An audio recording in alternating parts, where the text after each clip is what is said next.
Shalom, Holy Blossom. I'd like to take a break from the news of the day to speak about something more personal to our congregants, and that is Shiva. First, I want to acknowledge that when a death comes to a family or illness or any other kind of life challenge, it seems to be hitting us harder now because our resistance is down. All the emotions and the vulnerabilities are right at the surface now. And sometimes even small blows feel like big blows. During the lockdown days of pandemic, Jewish mourning practices were terribly compromised.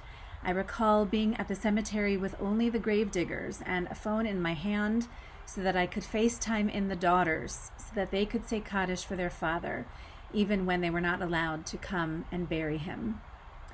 I remember convening my first Zoom Shiva for congregants who had lost their son and really needed voices of comfort and strength of family and friends.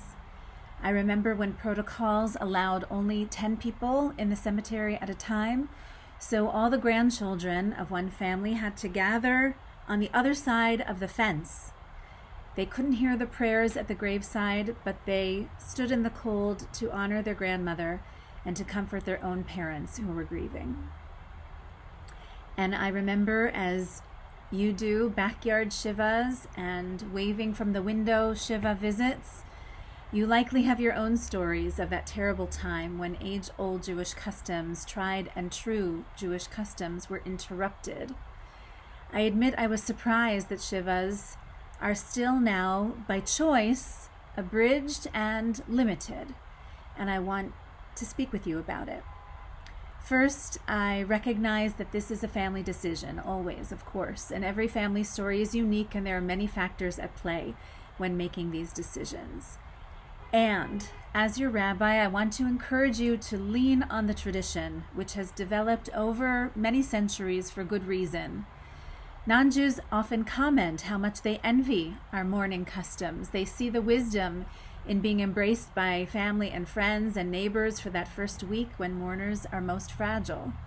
They see the practical wisdom in providing meals when mourners need physical nourishment. And they see the beauty of a minyan gathered in the Shiva home to bring prayers of spiritual care and strength when the mourners need it most. So I am sending this message to encourage you to take the time that Jewish tradition affords you. Our mourning practices are designed to keep us moving through our grief, not too slowly, not to get stuck in our grief, but also not too quickly, because grieving takes time. One of the many things I admire about the Toronto Jewish community is how interconnected it is, and often it's at Shivas when I learn how congregants are related one to the other. I often hear mourners say how much comfort they take from seeing childhood friends they haven't seen in years. This too is a gift. It takes time to receive this gift. It also takes time to offer this gift. When Shiva is abridged to just a few hours and just a few days, you narrow the opportunity for people to reach you. In addition to denying yourself the care of the broader circles, you are actually denying your people the opportunity to fulfill the mitzvah of nichum avelim, of comforting the mourners. So there, I have said it. It's actually been weighing on me for many months now. As your rabbi, I care about Jewish practice and Jewish patterns of Jewish life, of course, and I care about you and your well-being.